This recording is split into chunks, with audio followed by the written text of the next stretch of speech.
अगर कोई तुम्हारी बहन बेटी पर कुदृष्टि रखे तो हाथ डाले, बुरी नजर रखे तो उसके साथ क्या किया जाना चाहिए? जी, जय श्री राम सर। सीताराम। आप और हम पिछली बार यहाँ पर बैठे हुए थे और हमारी एक बहुत अच्छे विषय पे चर्चा चल रही थी, लव जिहाद, जिसमें कि जो बच्चियां हैं, बहन बेटी हैं, वो गलत कदम उठा लेती हैं। उसके लिए आपने बहुत सुंदर उपाय बताया था कि सरकार का कोई हस्तक्षेप नहीं होना चाहिए, उसमें केवल माता पिता को अधिकार दे दो, जिसने पैदा किया उसको मारने का अधिकार होना चाहिए, तो इससे समाज में सुधार हो जाएगा।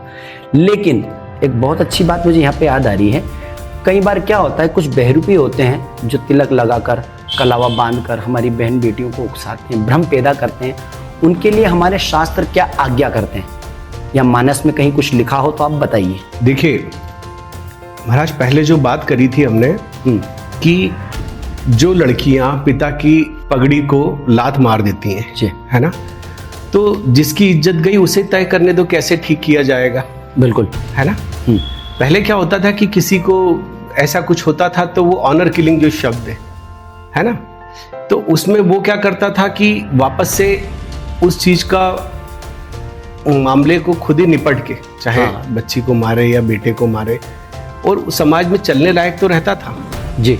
अब लड़की यहाँ से पगड़ी पे लात मार के पिता के मुंह पे थूक के चली गई, माता पिता दोनों को चौपट करके, भाई कहीं मुंह दिखाने लायक नहीं रहा। जी बिल्कुल, वो तो चली गई। हाँ, तो वो तो तिल तिल के मरते रहेंगे ना जीवन भर। हाँ, उसमें अब ऐसे पिता ने अगर सुसाइड किया या कुछ किया तो उससे बेहतर है कि बाप जहां मरना तो है एक को, जी। दोनों में से एक मरेगा, ये तो तय है। तो और उन्हीं लोगों की मैं बात भी कर रहा हूं जो जिसके लिए ये बात जो है मरने जीने का विषय है। तो जब दो में से एक मरना है, वहां मैंने बात कही कि वहां वही मरे ना, बाप क्यों मरे जी।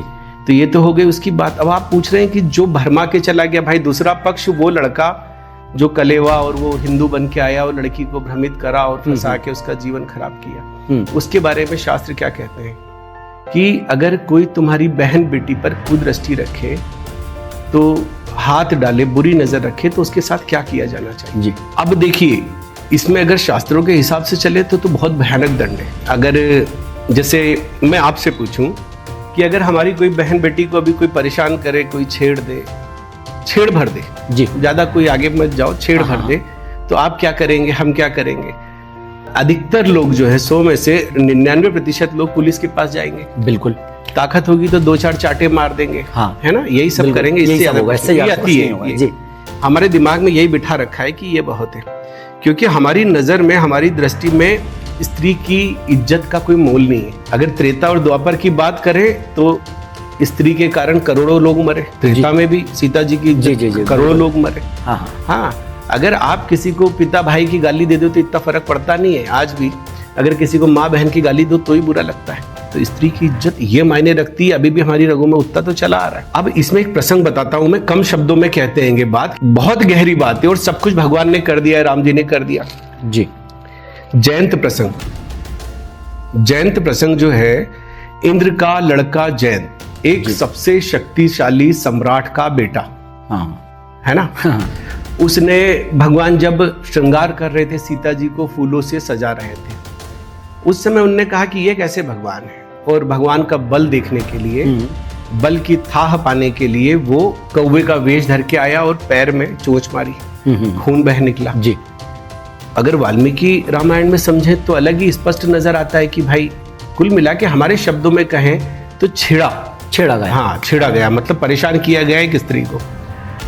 तो अब ये घटना हमारे साथ होती तो हम तो बोलते यार देख भाई ये गलत है, बिठा के समझाते हैं। आज सारे लोग यही कह रहे हैं, हिंदुओं के दिमाग में भर दिया, बात करो ना यार, लड़ाई हर चीज का नतीजा नहीं है। लेकिन यहाँ पर राम जी ने क्या किया, राम जी ने चूंकि वो बल देखना चाहता था तो उनने कहा तेरे लिए क्या भारी तीर उठाएं, तो एक तिनका उठाया और उससे अभिमंत्रित करके उसको संधान किया और छोड़ दिया उसके ऊपर जी।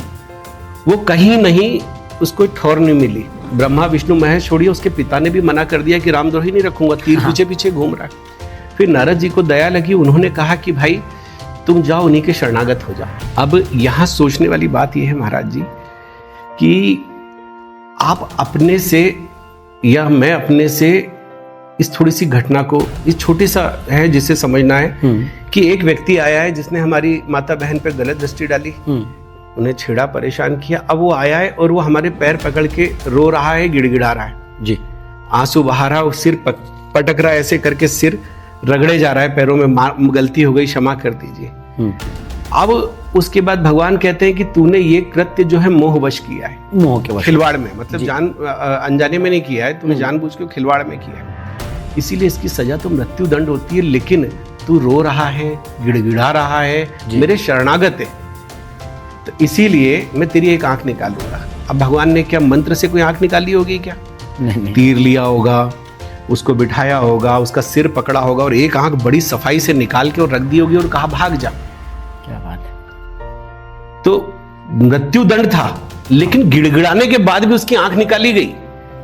कहने का मतलब पश्चाताप भरपूर उसने किया, तब जाके उसकी कि ठीक है अब आंख तो निकाल ही लेते हैं, ताकि जीवन भर लोगों को पता रहे कि भाई स्त्री के साथ, गलत हरकत करने वाले के साथ क्या होता है जी। तो महाराज जी शास्त्र तो ऐसा कहता है, धर्म तो ऐसा कहता है, राम तो ऐसा कहते हैं।